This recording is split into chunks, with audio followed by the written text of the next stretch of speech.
네, 여러분 반갑습니다. 주아롱쌤 책 읽는 시간입니다. 오늘은 정희원님의 당신도 느리게 나이 들 수 있습니다 라는 책을 소개시켜 드리려고 합니다.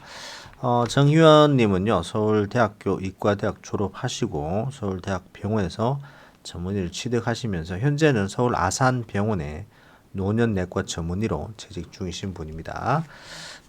책을 읽다 보면 이 책에서 내재 역량이라는 단어가 많이 나오는데요.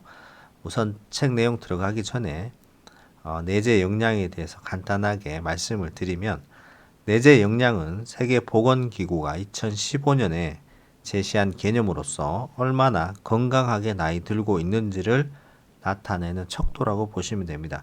내재 역량은 신체적, 정신적, 사회적인 기능 요소 모두를 종합적으로 점수화하는 그런 것을 내재 역량이라고 보시면 될 것 같습니다. 그 중에 책 내용 중에 몸은 움직이도록 설계되어 있다 라는 구절을 같이 한번 살펴볼까 합니다. 책 내용이 상당히 괜찮습니다. 최근에 작년에 나온 책인데요. 여러분들 건강에 관심이 많으신 분들은 이 책 꼭 한번 사서 아니면 빌려서라도 꼭 읽어보셨으면 좋을 것 같습니다. 투자도 여러분들 체력과 건강이 뒷받침돼야 잘 하실 수 있는 거니까요. 자, 책 내용 들어가 보도록 하겠습니다. 이동성 도메인의 내재 역량, 곧 신체 기능은 에너지 대사 체계의 건강 상태를 결정해서 노화 속도를 제어하고 정서와 인지에도 영향을 주는 삶의 중요한 요소다. 특별히 장애가 없는 사람이라도 이 도메인의 성능이 어느 수준 이하로 떨어지면 일상생활의 모든 움직임에도 도움을 받아야 한다. 균형 감각과 근력이 떨어지면서 낙상이라도 당해 엉덩이 관절이 골절되기라도 하면 여간에서는 정상적인 일상생활을 회복하기가 어렵다. 이동성 도메인의 내재 역량이 낮으면 어떤 질병에 걸려도 수술이나 방사선 치료, 약물 치료를 제대로 받기 어렵거나 치료를 받은 후 신체 기능이 더욱 떨어져 요양병원이나 요양원에서 여생을 보내게 된다.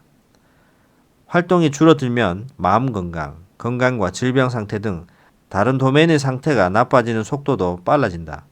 노년기에는 신체 기능 수준만으로도 생물학적 나이와 기대 여명을 계산할 수 있을 정도다. 이동성은 그야말로 죽고 사는 것까지 결정지을 정도로 관리 가능한 내재 역량 전체에서 가장 파급력 있는 도메인이다. 그러나 대부분의 현대인은 자신의 이동성 도메인을 학대하고 있다. 이동성을 방해하는 현대사회 요소들. 인간의 골격계는 적어도 100만 년 이상의 오랜 기간 동안 이동과 생산 수단의 역할을 수행했다. 그러나 엘리베이터와 철도, 자동차 등의 탈 것과 내연기관이나 전기, 유압장치 등의 기계가 보급되면서 사람들의 근골격계는 자유로워졌다. 현대적 산업사회와 도시구조가 이룩되었고 인간은 몸의 편안함을 얻게 되었다. 하지만 이동성의 내재 역량은 원시 인류에 비해 큰 폭으로 낮아졌다. 그 대가는 성인기 이후 수십 년 동안 이어지는 근골격계의 불편과 몸과 마음의 질병, 나아가 노년기의 신체 기능 저하와 장애였다. 노동으로서의 운동을 그만두고 이동성을 기계에 맡긴 결과 역설적이게도 운동 역시 노동화되었다. 헬스장에 갈 때마다 묘하다고 생각한다. 하루 종일 의자에 앉아서 업무를 보거나 여가를 즐기다가 엘리베이터를 타고 운동하러 온 사람들이 트레드밀 위를 헉헉대며 걷고 있다. 이러한 모습에 현대사회 구조의 모순성이 녹아들어 있다. 편리하게 이동하기 위해 자동차나 엘리베이터 같은 이동수단을 이용하면서 탄소 발자국을 늘리고서는 모자란 운동량을 채우겠다고 전력을 많이 사용하는 트레드밀을 가동한다. 이러한 기묘한 관계는 불필요한 회의 때문에 발생한 과정한 업무 부담을 줄이기 위해 연이어 대책회의를 여는 관료제 사회의 모습과 비슷하다. 서구화된 생활 습관을 유지하는 현대인이 신체 활동으로 사용하는 평균 열량은 하루 250에서 300kcal다. 질병관리청의 만성질환건강통계에 따르면 최근 일주일 동안 1회 10분 이상, 1일 30분 이상 걷기를 주 5일 이상 실천한 사람은 조사 대상 인구에서 2020년 기준 37.4%로 2008년 50.6%에 비해 대폭 하락했다. 2012년에 서울특별시가 발표한 2020년 체육진흥기본정책에 따르면 2011년 서울 시민이 하루 평균 걷는 시간은 66분, 걷는 거리는 4.5km 정도다. 해당 활동의 소모 열량은 200칼로리 정도인데 질병관리청 자료와 함께 생각해보면 최근의 활동량은 이보다 감소했을 것이다. 질병관리청의 같은 자료에서 운동을 하지 않는 사람은 46.8%, 걷기가 유일한 운동인 사람은 25.1%, 걷기 외에 운동을 한 사람은 28.1%다. 현대인은 신체 활동을 굉장히 꺼릴 뿐 아니라 거의 하지 않는다고 봐도 무방하다. 수렵채취 사회의 인류는 종족을 보존하기 위해 활동 자체만으로도 운동량이 많았다. 식량을 충분히 구하면 배를 채운 다음은 쉬었고 다시 식량이 필요해지면 아주 먼 거리를 걷거나 뛰어야 했다. 연구 결과에 따르면 평균적으로 하루 10에서 20km 정도를 걷거나 뛰었을 것으로 추산한다. 남아프리카의 쿵족, 파라과이의 아체족 등 수렵 형태를 유지하는 사람들에 대한 관찰 연구를 바탕으로 추산하면 70kg 성인 남성을 기준으로 신체 활동으로 소모하는 에너지가 900에서 1800kcal에 달했을 것이다. 요즘 사람들보다 평균적으로 4배에서 6배에 달하는 신체 활동을 했다는 것인데 이 차이는 기능적 내재 역량을 낮추는 수많은 신체적, 정신적 문제의 원인이 된다. 신체 활동이 급격히 감소하기 시작한 농경 및 산업화의 시대는 고작 수천 년 전에 시작되었으므로 진화의 스케일에서는 찰나에 가까운 짧은 시간인 만큼 아직 인류 유전자는 과거의 수렵 사회에 필요한 신체 활동을 수행하도록 설정되어 있기 때문이다. 마음은 편하고 싶지만 사람의 몸은 그 편안함을 누리도록 진화하지 못했다. 이동성 내재 역량이 무너졌을 때 운동량 차이를 가장 산업사회적으로 메우는 방법이 트레드밀이다. 자동차 공장에서 일정 시간 안에 생산량을 최대한으로 높인다는 목표에 따라 공정이 만들어지듯 부족한 운동량을 모아서 단번에 처리해버리는 것이다. 트레드밀을 탈 때를 제외한 일과 시간에는 활동을 최소한으로 줄이고 하루 30분씩 주 5일 트레드밀을 타면 그 죄악이 상쇄될 것이라고 믿는 듯하다. 사실 통상적인 지침에 따른 중강도 유산소 신체 활동의 권고량은 매주 150분이 맞기는 하다. 하지만 이는 사망률을 낮춘다는 관점에서 최소한의 신체 활동으로 최고의 효과를 얻는 활동량이다. TV나 스마트폰 화면을 보면서 트레드밀을 걷는 것은 운동 강도가 낮아 중강도 또는 고강도 신체 활동에 해당되지도 않는다. 사람은 일상생활에서 편하게 움직이는 방법이 있는데도 근육을 사용해 움직이는 것을 손해를 보는 행동으로 받아들이는 경향이 있다. 이동에 근육을 쓰는 것을 너무나 싫어하기 때문에 자동차는 도로를 가득 메우고 엘리베이터는 항상 10,000원이다. 시간이 단축되는 것도 아니다. 극단적인 사례로 나의 현 직장에서 주거지까지는 직선 거리로 약 10km 정도 떨어져 있는데 조깅으로 퇴근하든 러시아호의 자동차로 퇴근하든 걸리는 시간은 같다. 심지어 차로 가면 더 오래 걸리더라도 우리는 차에서 편안하게 앉아있고 싶어한다. 이런 모습은 수직 이동에서 더 명확하게 관찰된다. 계단을 오르는 것을 큰 형벌로 여겨서 두세 개 층을 오르기 위해 몇 분씩 엘리베이터를 기다리는 모습이 그 예다. 그 결과 우리는 개인의 내재 역량을 유지하는 데 매우 중요한 요소인 이동성 도메인을 악화시키고 있다. 이동성 도메인이 삶에서 중요하다고 생각을 초중고와 대학교를 거치면서 전혀 해본 적이 없는 사람이 대부분이다. 여기에 대해 스마트폰과 컴퓨터라는 강적이 등장하며 몸의 균형이 깨지고 식품 산업과 플랫폼 업계의 강력한 시너지로 몸에는 지방이 축적된 나머지 매우 어린 나이부터 신체가 노쇠해져 있는 것이 현실이다. 이에 따라 신체 통증을 감소시킨다고 광고하는 여러 가지 물건과 서비스들이 시장에 등장해서 수익을 올리기 시작한다. 더 오래 앉아 있을 수 있게 인체공학적으로 설계된 값비싼 의자, 의자에 덧대면 허리가 덜 불편하다는 받침대와 쿠션, 전기 자극이나 물리적 자극을 이용한 마사지 기계, 병원과 한의원에서 이루어지는 각종 물리치료와 도수치료, 통증을 완화한다는 주사, 몸 여기저기에 좋다는 건강식품 등 그 종류는 끝이 없다. 그러나 근육을 거의 사용하지 않으면서 부적절한 자세와 긴장을 하루 종일 유지하는 등의 근본적인 문제는 계속 유지되기 때문에 불편과 통증은 해결되지 않는다. 근육은 줄어들고 지방은 늘어나는 근감소성 비만이 되고 대사증후군과 연결된 만성질환들이 일찍부터 찾아온다. 이러한 가속노화의 결과는 내재 역량의 모든 도메인으로 전파되기 시작한다. 일부에서 말했듯이 결국 느낄 수 있는 쾌락의 총량은 늘리거나 줄이려고 노력한들 별 차이가 없다. 편리함을 찾는 것도 마찬가지다. 불편한 것, 몸을 움직이는 것이 손해라고 생각하는 탓에 움직이지 않으려는 경향성과 습관이 고착되면 근골격계 건강, 대사 건강을 포함한 이동성 도메인이 가속노화하면서 남은 세월 동안 더 많은 신체적, 정신적 고통을 겪게 된다. 단 하나의 원칙, 운동과 이동을 분리하지 말 것. 지금까지 내용을 요약하면 첫째, 우리 몸은 생각보다 더 많이 움직이도록 설계되어 있다. 하루 20km를 걷고 뛰는 정도까지는 끄덕없다. 뛰면 무릎 연골이 닳아서 없어진다는 이야기를 많이 한다. 물론 적절한 근골격계 내재 역량을 갖추지 않고 몸이 가분수인 상태에서 견딜 수 없는 부하가 걸리면 관절이 손상된다.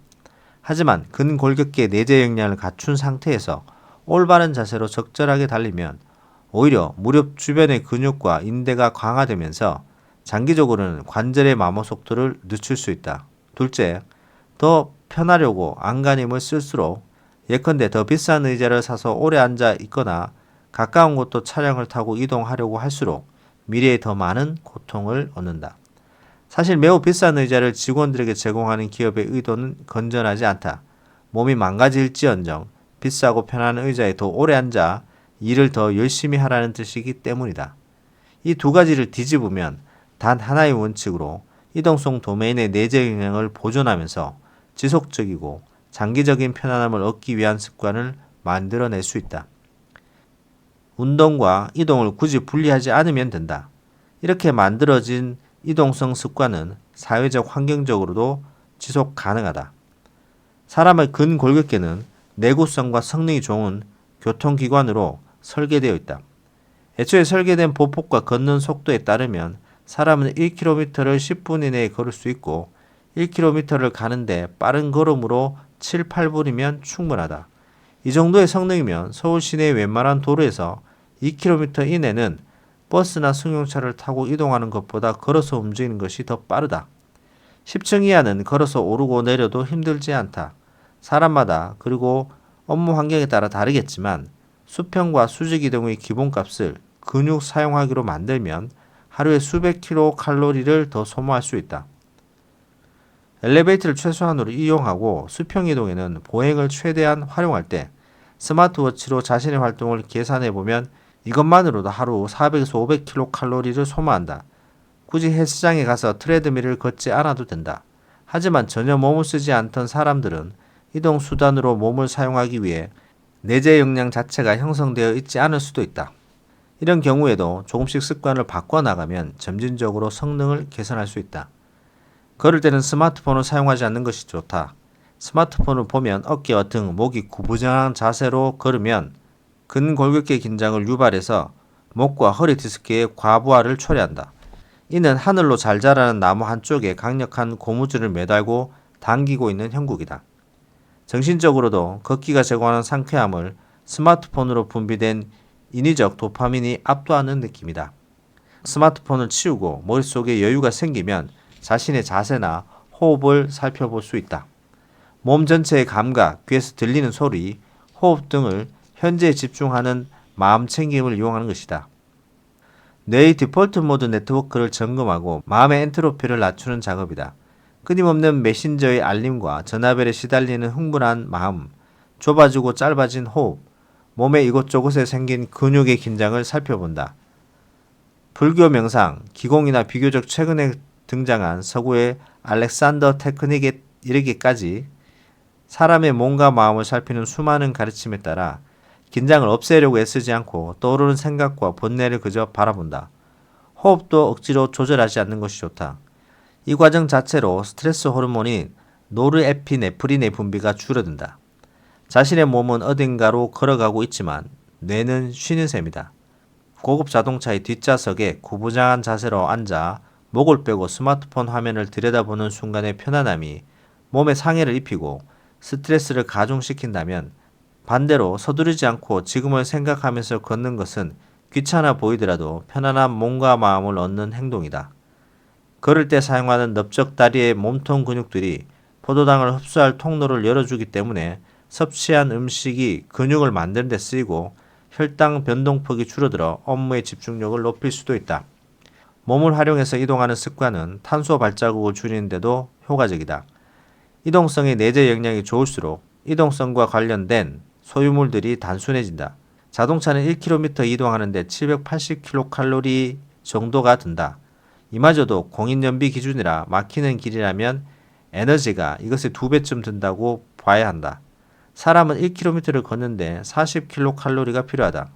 내연기관 자동차를 혼자 타고 다니는 것은 조선시대로 치면 사람 20명이 들어서 나르는 가마를 타고 움직이는 꼴이다. 서울의 버스는 2016년 기준 사람 1명을 1km 이동시키는데 이산화탄소 50.6g을, 지하철은 이산화탄소 33.6g을 배출한다.